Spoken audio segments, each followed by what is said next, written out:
A need is what you need, what you got to have to survive. A want is not what you need to survive. So now the question is, you know what the needs are. So the question is the wants.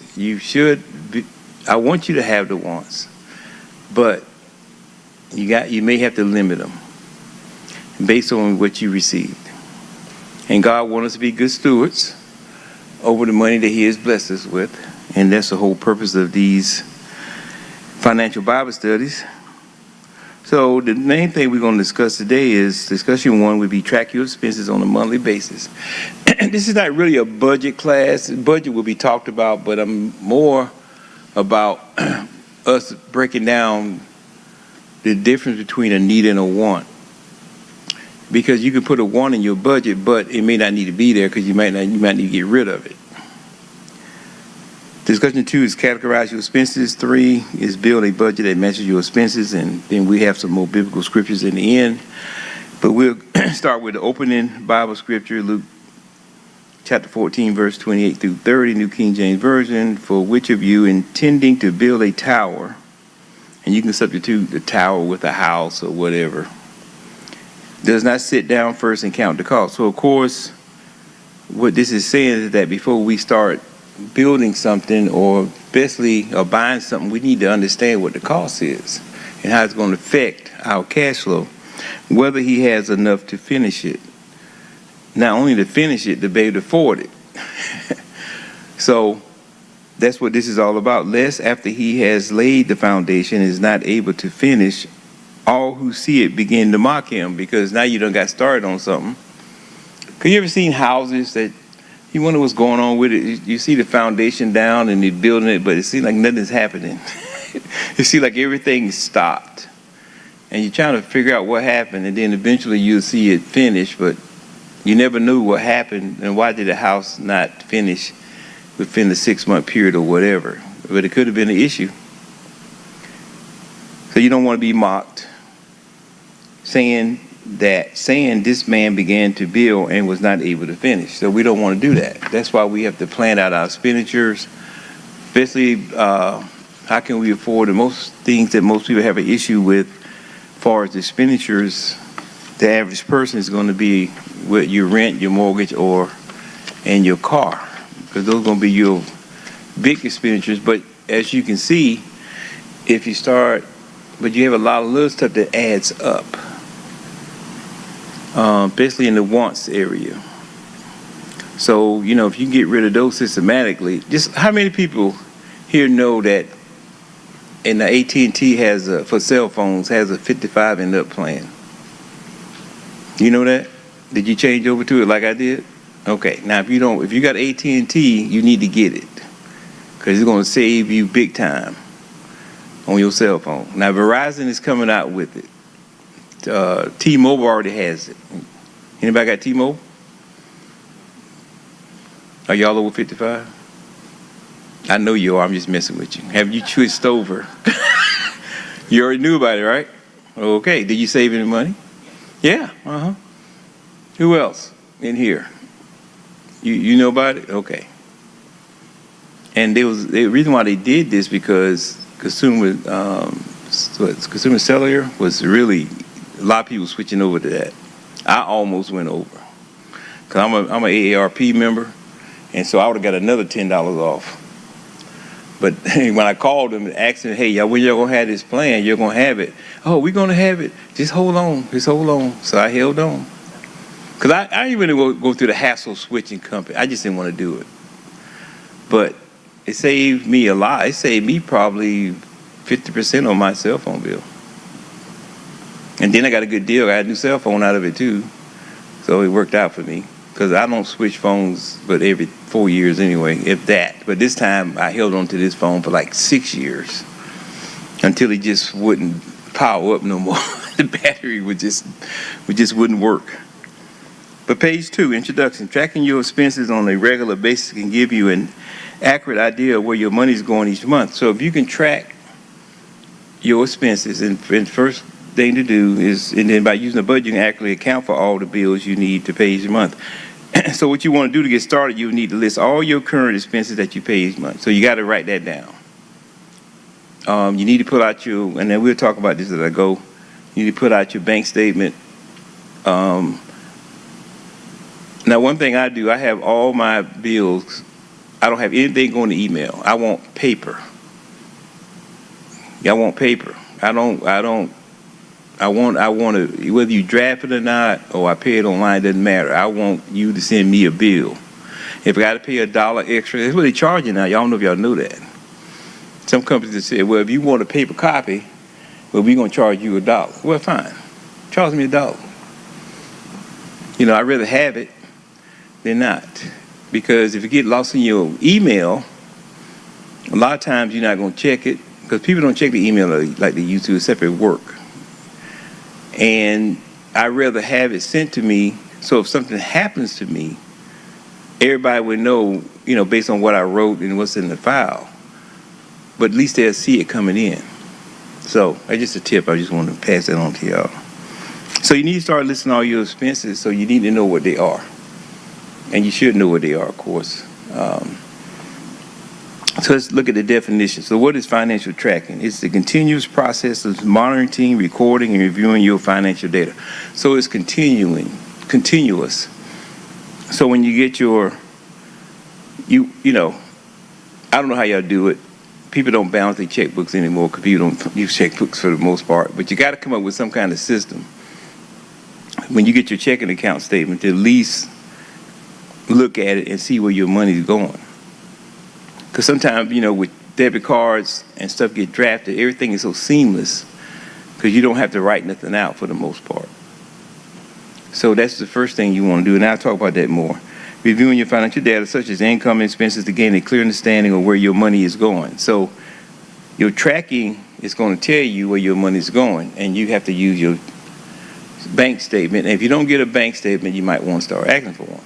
Or make sure you check your email and start printing them out. But a lot of people don't even have printers, so I don't even know how you print it out. Especially young people, they don't have printers.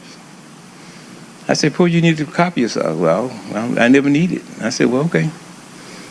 One day you're going to need it.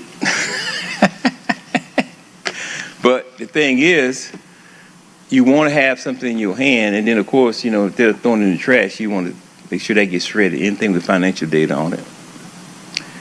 Financial needs. Now, what's a need? This refers to essentials required for survival. These are things you got to have to live. You must have to pay.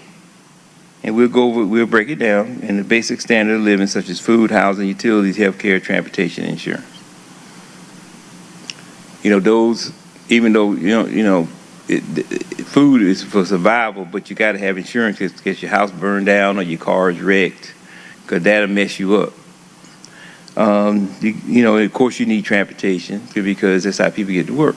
So those are what we call financial needs. But everything is not based on your survival or not. Financial wants are non-essential expenses that improve your quality of life, but are not necessary for survival. That's why I highlighted that. It improves your quality of life, but it's not necessary for you to live. So those are optional. We're not going to get into the nails and the hair because I know that's that's an issue, but it is optional. But if you work around the other stuff, the nails and the hair could be considered a need because you have to look good for your job, and you don't want to go looking bad. So you could put it in the need category also. But it's a lot of stuff that is not needed for you to survive or to present yourself in a certain way. Now, while you can live without them, they provide enjoyment, convenience, or comfort, don't they? Those wants really make you feel good, don't they? Yeah, they make you feel good. Especially when you get that pedicure and doing your fingers at the same time. Boy, I tell you, isn't that a good feeling? And scrubbing your feet. Now, I don't get it done. I'm just saying. I can imagine. I used to go with Renee a couple of times when she went to those places, man. And they had like 3 people on her. And you can see that it was making her go to sleep because it was feeling good. But the thing is, those are what we call wants. And you got a little illustration of monthly expenses, for example. You can start using this as a clipboard here. You see the clipboard, you got certain things on there. You can write everything down that you have, that's your monthly expenses. So I'm sure it's more than this, of course, but that's how you got to start. So you got to start somewhere. So you got to start, you got to know what your expenses are. Don't try to guess and write it down. Now, some things you be able to put down, like mortgage and utilities, and even utilities need to be broke down by type, like gas, electricity, water bill, stuff like that. But don't try to guess everything. You need to get your statement and actually see where your money's going. You might be alarmed. You might be alarmed.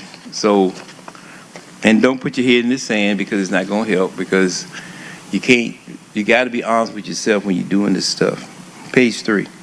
Discussion number 1, track your expenses on a regular basis. Check your bank checking account statement each month. Pinpoint your money spending habits. So what are your spending habits? Everybody has spending habits. I ain't just talking about the stuff you got to have. Those are not habits. Spending habits is discretionary things. And you got to take inventory of all your accounts, including your checking account and all credit cards you have. So all your accounts, you need to put them on the table first. It's the first thing you do. Lay all that out. If it means waiting for it to come through the mail, wait, or you can go online and print it out. Whatever you want to do. But you got to start somewhere. Look at your accounts will help you identify your spending pattern. So by you looking at your accounts, your credit card accounts, it'll not only tell you what your balance is, but it'll tell you what you've been using it for. So you got to say to yourself, okay, let me see what this is something I had to have or like to have. Your spending will consist of fixed and variable expenses. Now, you're going to have fixed expenses.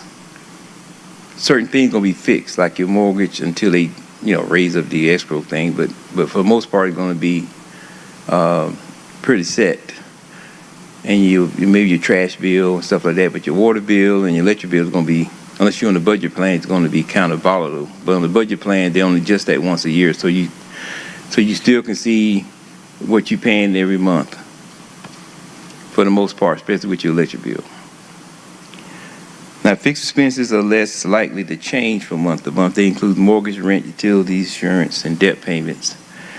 You will have more room to adjust variable expenses like food, clothing, and travel. So the variable stuff is what you got to really watch, because it's not fixed, because you determine whether it's going up or down. Your mortgage payment, you got to pay that. You want to have some place to live. You don't want to be homeless and, stuff like that. Your gas bill and your car are going to be kind of variable. But really, when your driving habits are pretty standard, unless you go on a trip. But, the gas don't go up a lot all at once. So you can kind of gauge that too. Question 1. In your opinion, what is the most common method your family and friends use to determine how they spend their money, especially for those who do not keep a budget? So how do people determine how they spend it? Everybody grew up in a house. You saw how your parents, spent the money. My parents would sit down on Fridays. That's when everybody got paid back in the day, once a week. And they would sit down with all the bills, make priorities of what had to be paid that next week. Mother always went to the grocery store on Friday because that's when she had money. Now, when the food ran out, well, my mother would make sure the food would run out, because you wouldn't go in that refrigerator and start grabbing stuff. If she didn't make it, you stay out of there unless you're making cornflakes or a peanut butter and jelly sandwich. Other than that, you don't mess with nothing. So you see them sitting there contemplating, okay, we got to pay, they break it down by the due date, and that kind of determines what to be paid first. And back then, you had to give yourself, 2 to 3 days for the mail to be on time, so it won't be late. So you had to calculate all of that. And but they still paid their tithes and they paid their offering every time. Now, even though we went out, we didn't have a lot of wants. Now, only the needs was done, but we didn't have a lot of wants because it just wasn't there. So that's why you had to prioritize where your money is going. So anybody want to answer that question? Or I just answered it for everybody. What did you see growing up? How did you see your family and your friends pay their bills. How do you see it? Go ahead. You got the mic.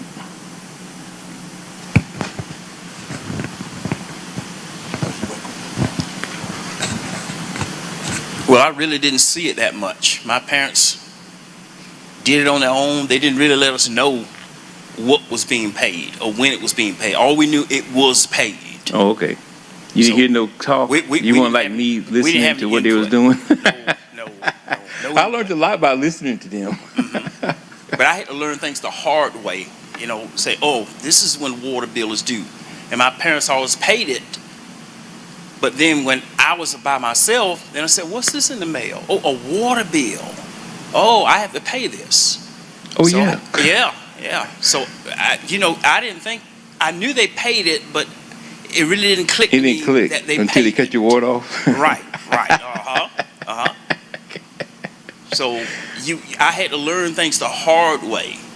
This is the water bill. This is the light bill. This is the gas bill. It's due on this day, day, and this day. So I really didn't grow up like you mentioned, where the parents told you everything. They didn't tell me that. I was just in there watching them. I was in there in their room. They was at the dining room table. I mean, one of they were throwing me out of there. I was just listening to what they was doing, and they had everything spread out. I was, I'm a very observant person. I didn't even see it spread out. Oh yeah. Bills was in envelopes. Open them up, So I knew what all that was. Go ahead. I'm sort of like the household I grew in, like my brother. My dad worked on the railroad, so he was gone a lot. So we don't know how, but where he was, what arrangements, but the bills was paid. And my grandmother was old; she didn't work, so he might have paid him while he was out. Yeah, that's what I was saying. He had to because he would be gone months at the time. He might have took him with him and just wrote him up and put him in the closest mailbox. Yeah, so I didn't see that growing up either. But you didn't see nothing really get cut off either? Oh, no. Right. No, okay. No. So that means he was paying? Oh, yeah. Right. Oh, yeah.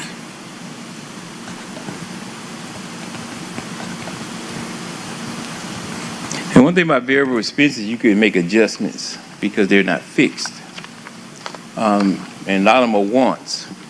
So you have to decide yourself what you can cut back on. You got to make a decision.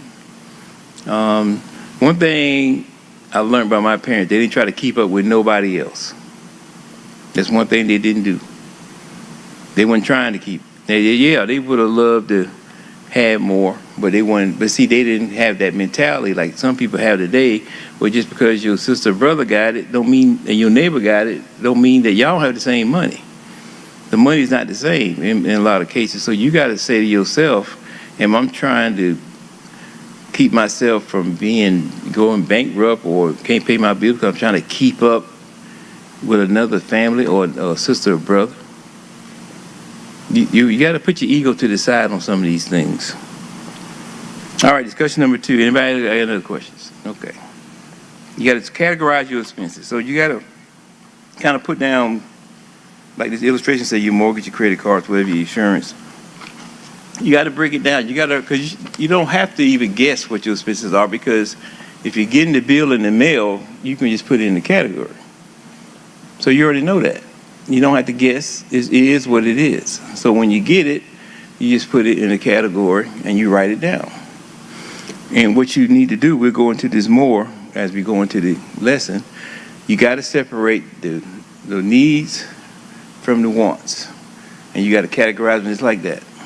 The needs that you got to pay, your card note, you electric bill, all that stuff. The wants, you don't have to. Now, when I did this, I did put the tithes in the wants. And the reason why I did that is because it's not needed for survival. But it is broke down in the wants. And see, I'm not saying to get rid of all the wants. I'm saying you need to control all the wants. So I don't want you to have zero wants, because it's not going to work. Because you're going to want to at least have something, for yourself. Reward yourself for your hard work. But the tithes is not needed for survival. So there's no separate category for that when I break this down, because you can do the wants and the needs, but I put it in the wants because it's something that you want to do, but everybody sometimes can't pay all their tithes, especially when the person first gets saved. They're not used to putting 10% away for tithes like that. So they have to gradually build that up, because we don't want people giving the tithes and then coming back to the church acting for the same amount back. Don't make no sense. They gotta give it time to build it up, and the Lord will know your situation. And sometimes things may happen where you can't do it, and God understand that too.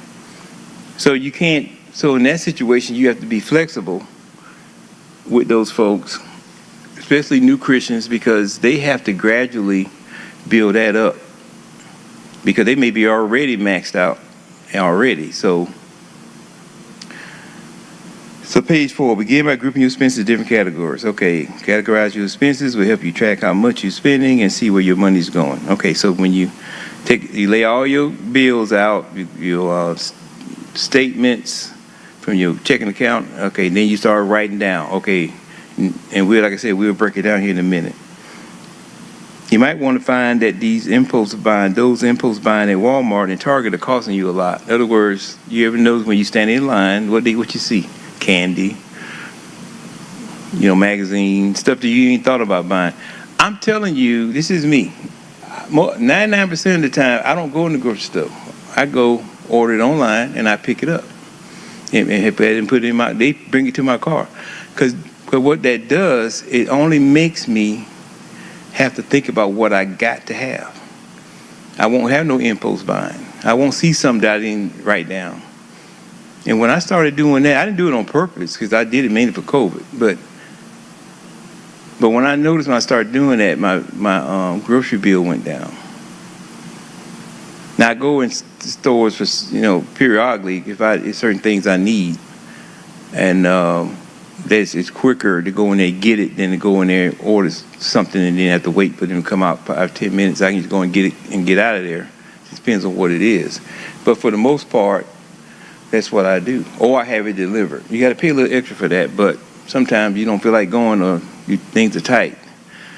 But you still save money because you're not doing impulse buying. And impulse buying is buying anything when you go to the store you didn't intend to buy. That's why, me, when I go to the mall, I go to the store, I'm looking for certain things, and I try to not look at nothing else. Oh, man, I didn't know that. That doesn't look nice over there. Then you end up getting something else, see? Now, ain't no wrong with it. There's nothing wrong with that, but you can't do it all the time. So, that's why, personally, I do a lot of my ordering online, because I order what I need, and that's it. I don't see nothing else. All right, or maybe you realize you're paying for recurring subscription service that you're not using. I'm going to tell you, those streaming services, if you get a lot of those things, they add up. You get Hulu and Fubu and what's the other ones? What? YouTube. Because you can see each one don't have everything you need. So and then after a while you start adding it up. I'm not saying it costs more than cable, but in other words, you're getting stuff that you may not need. Some got to go. There's so many streaming services out there. HBO Max, Paramount, Disney. How did you know what you need? Because after a while, you say, well, I need this, so you buy another one. I need this, I get another one. You get Netflix. And then, you say, okay, we'll share passwords, but they're stamping that out. So then when you add up all your streaming services, man, you'd be surprised how much you're paying. Right? So, look at that. I'm just using that as an example. And another way to categorize your expenses is by organizing them into needs, wants, and savings/debt. And then, of course, we'll talk about the tithe later. But this way of categorizing and tracking your expenses is known as the 5-30-20 budget. Now, this is something that I stumbled across just by doing research. I done seen a lot of budgets, but I never heard of this one. So it got my attention. All right, so discussion number 3, build a budget that matches your expenses. A budget can help you take action to reduce your spending when necessary. To get started with the 50-30-20 budget, divide your net income. Now, your net income is what hits the bank. Don't worry about what they took out, because only what hits the bank is what you can spend anyway. You know, so if you got your insurance coming out, that's fine. If you got your 401k savings coming out, that's fine. If you got, you know, your health insurance and all that stuff. Just look at your net income. Don't get caught up with your gross, because that's not going to help you, because your gross is not hitting the bank. Your net is. And that's, well, if you see deposit in your bank account, is your net income. So you need to get started. You know, so 50% is for needs. Now the 50% part is for needs. And I'm going to give you a list of needs here in a minute, including minimum payments on debt. So if you got a credit card or a car note, if you can't pay more on the credit card, you pay the minimum that's due. Because that's the need. You got to do that in order to keep from getting a bad credit score, getting the cars cut, you know, taken away from you, and you may need the cars for an emergency or whatever reason. So sometimes that's a need. That would categorize as a need, even though it's not a survival thing, but it's still a need that you have to have. 30% is for wants. Those are things that are optional. You want to have them, but you don't have to have them. 20% for savings. And I broke this down, 10% for savings and tithes. 20% total, but break it out by savings and 10%, tithes 10%. Now, now you notice that your needs is the biggest number. And that's because that's your mortgage and your rent and your car payment. Those are your biggest expenses, so that makes sense, right? Then what? How many people got a big electric bill like last month when they had 100-degree weather or whatever? Man, that thing, some people's getting $700, $1,000.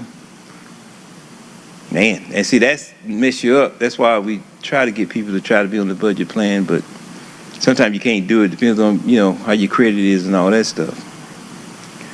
But if you not on the budget plan, I suggest you get on it, because it'll be more stable. They only adjust it once a year, normally around this time of year, right for the fall. And then you can get an idea what your monthly payment's going to be, instead of being this, up and down, up and down. Another thing too, when you save money on your water, like me, I like my grass to be green, but I'm not going to run my sprinkler every day either. I look at the weather forecast. If I see rain, that's one day it's going to be off. I see my neighbors raining, cats and dogs, and the sprinkler's just going. It's a waste of money. I don't keep mine on automatic. I keep mine on off.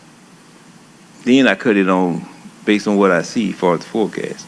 If it rains 2 days in a row, that means sprinkler ain't gonna come on for 2 times. It ain't gonna come on 2 more times.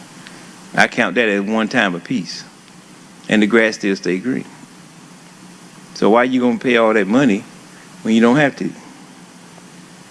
Anybody got any questions before I go to question number 3? Okay, Brother Tony, you got the mic.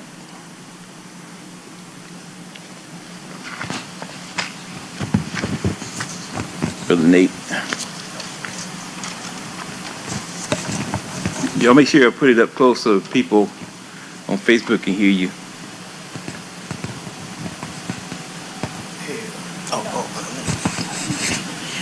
Yeah, let me give you a little insight what happened to me. I did have a broken water pipe about 3 or 4 months ago. Mm-hmm. So I took the bill and they reduced it.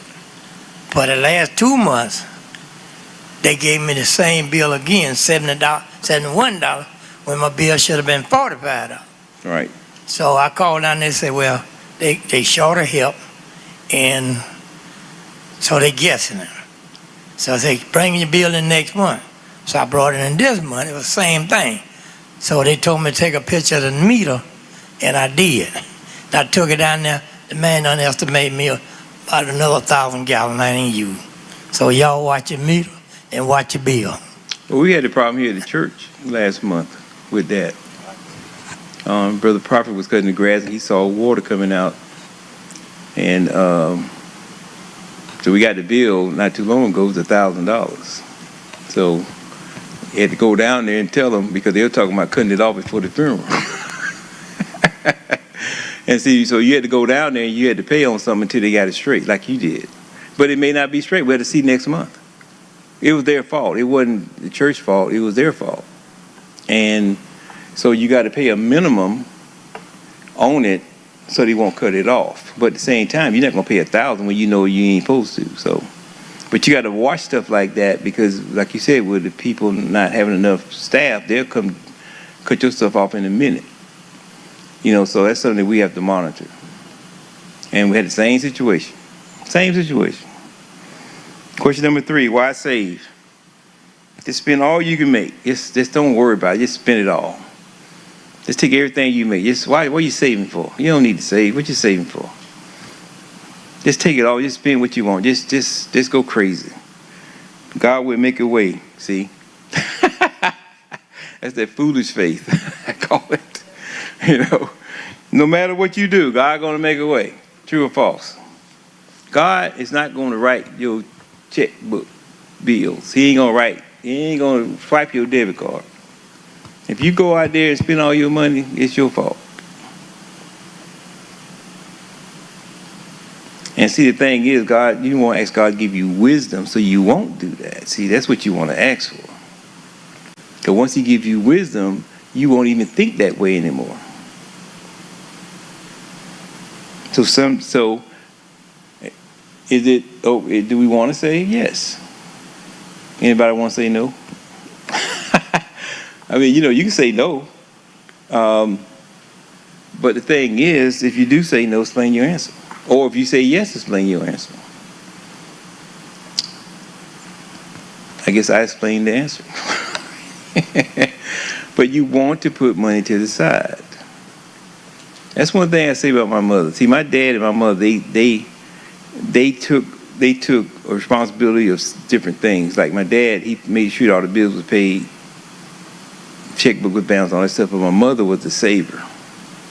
See, I remember when I started working at McDonald's at 16, she took me to Georgia Railroad Bank and Trust on the corner of Lunkin Road and Deans Bridge Road and opened up a savings account for me with her name, because I was a minor, so I had to have her name on it.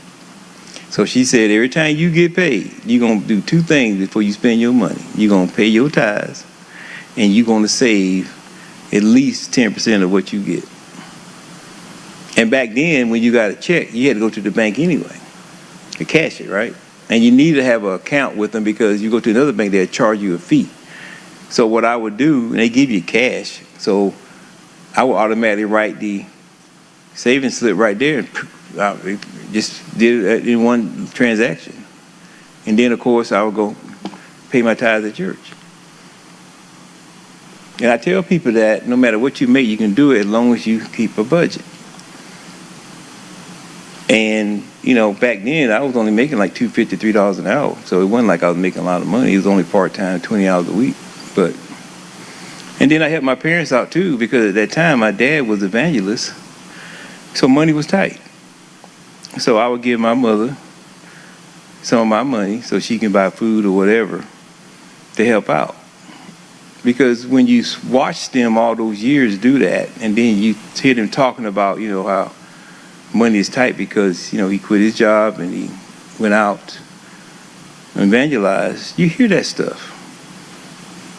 So, and that's why I said before, not only did I give to the Lord, but I invested in my parents.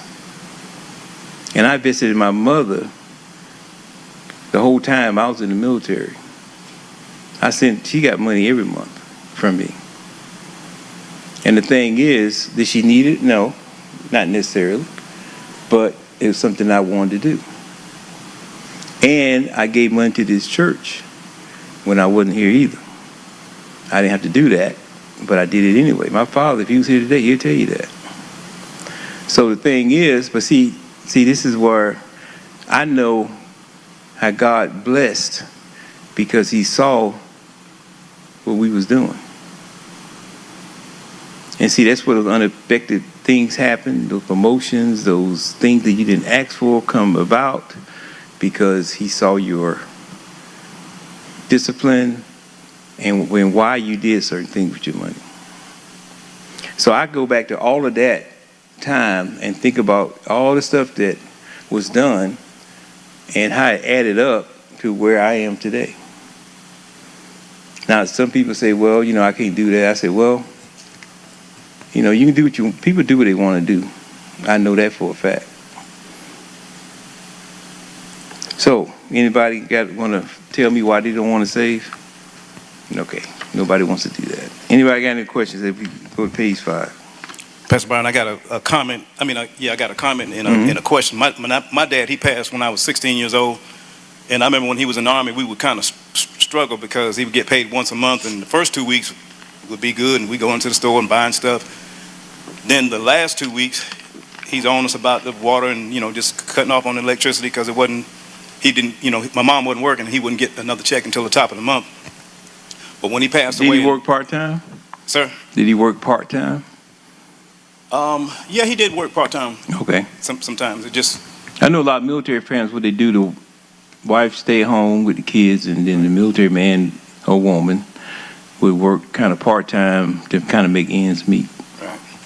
So after he passed, I know when my mother took over, now she worked for a while, but I can say from 78,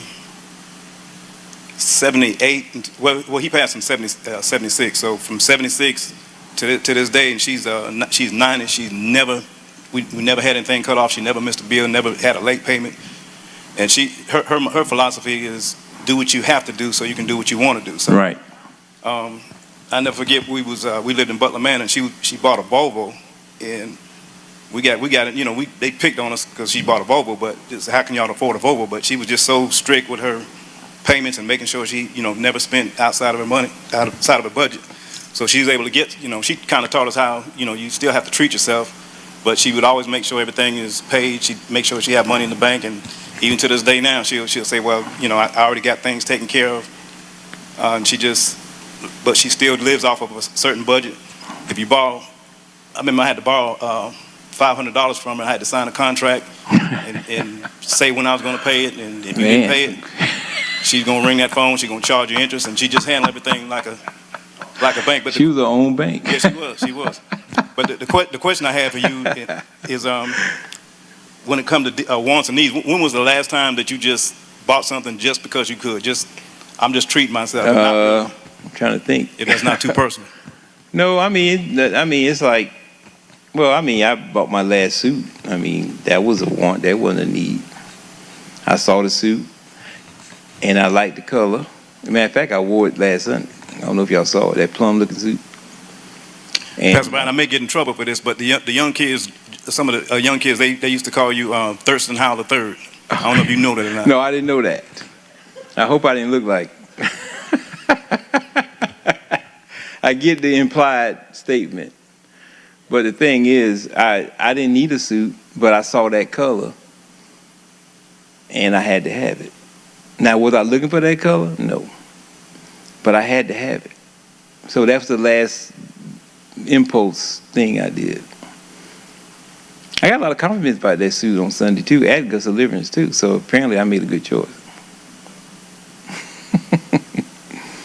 But that was my last big impulse buy. Because I hadn't bought a suit in 6 years. So that was not something that because I don't need no more suits. I got enough. And so that was because of the color, and I liked it. I just bought it. But do I do that all the time? No. You put me on the spot like Brother Prophet did at the funeral, didn't you?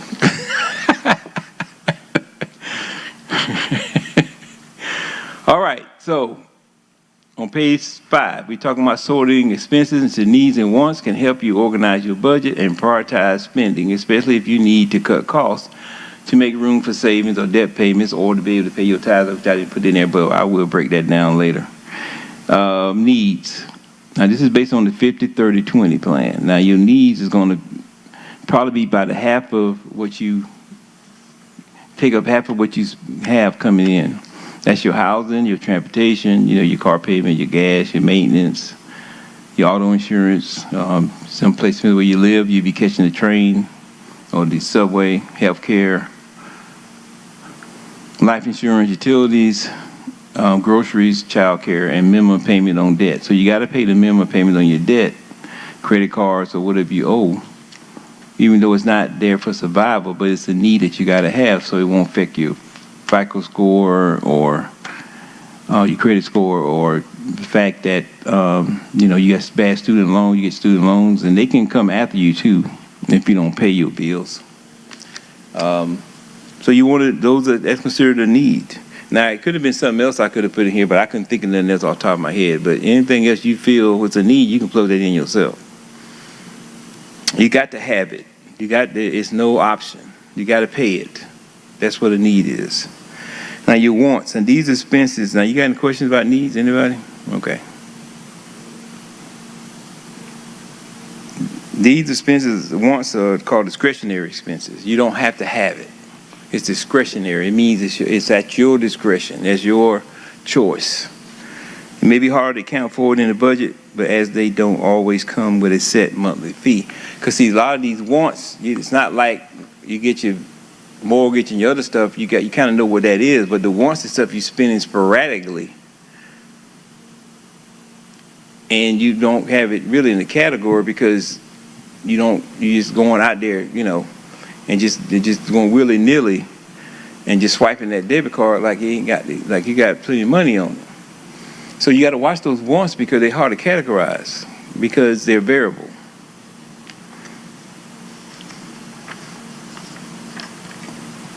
Now, if you use the 50-30-20 budget, wants can account for up to 30% of your spending. So I'm not saying you shouldn't have any wants, but if you're going to do the 50-30-20 plan, the wants should be 30% only. And that's excess clothing. What I mean by excess is clothes that you don't have to have because you got plenty of clothes to wear every day. So, but these are like that suit. That was excess. I didn't have to have it, but, I don't do this a lot. So I treated myself. Dining out, takeout. Now, I do eat out at least twice a week, but it's part of my budget. So that's part of my wants, see. Now, now if you eat out every day, that's the problem. And nowadays, it's not that hard to do that. But and some things now taking out, it depends on where you go, can be cheaper than fixing something, but for the most part, it's not. And it's mostly unhealthy too, to a certain extent. Gym or club memberships. Now, people join the gym, they go good at the beginning of the year, and then they start slacking off. Now, if you ain't been to the gym in 3 months, you might want to consider your gym membership. Your gym might be a mat on the floor, you doing sit-ups and push-ups, and you walk in your neighborhood. That's free. You ain't got to pay for none of that. So, if you got a gym membership, you've not been using it for about 3 months, you might want to get rid of it, unless you locked into a 1-year plan or something like that. Travel expenses. Okay, so we want people to have vacation.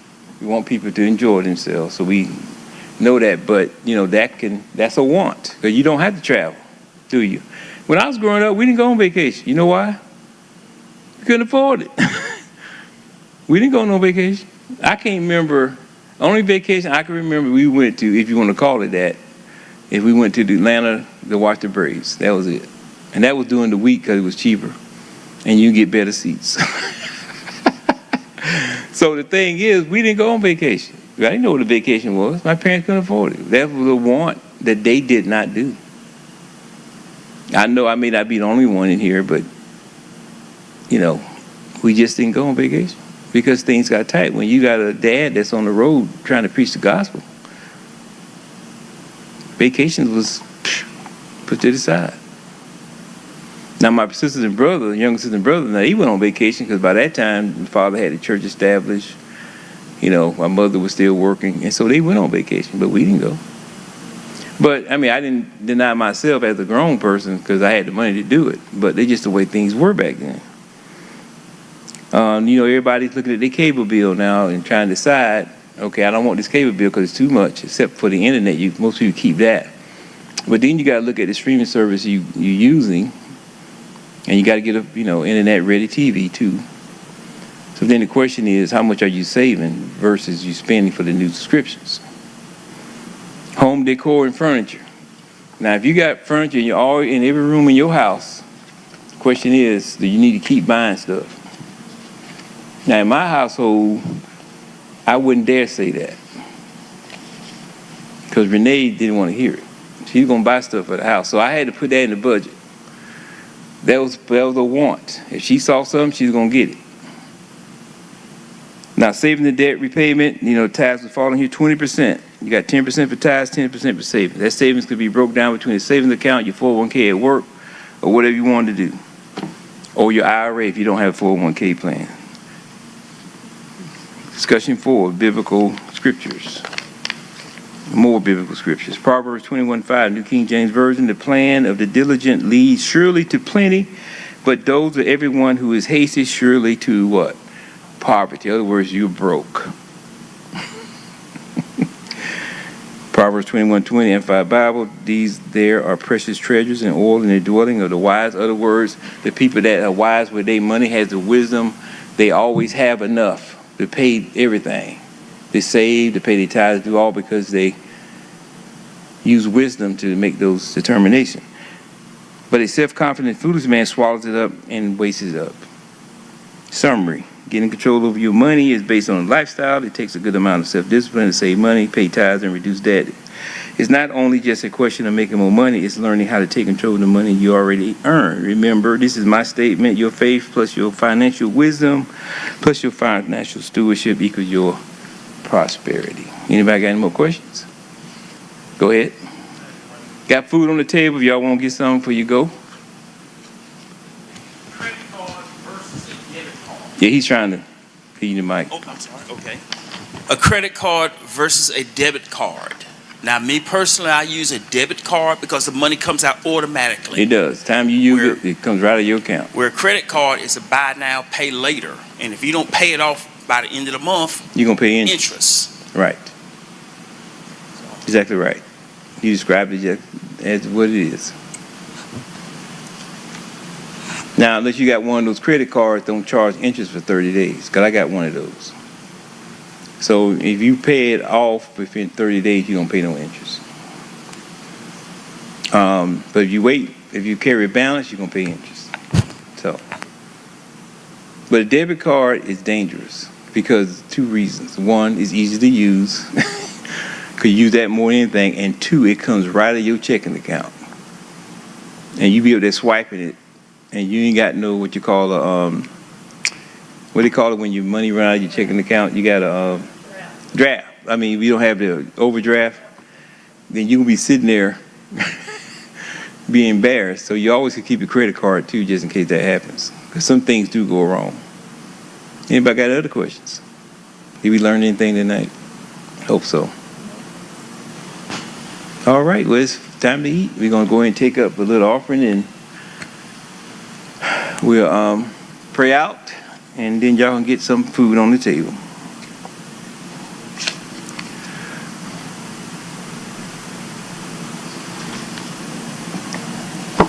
If y'all need extra copies, cause I don't know if we got any extra copies. I guess we put it on the table, but I can print some more out if you want to pass it to somebody else.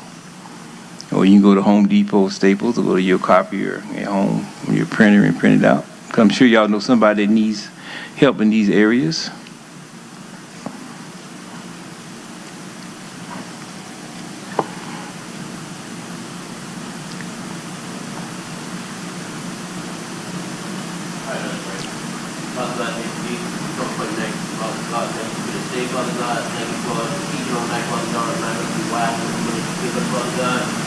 Father God, lift us up,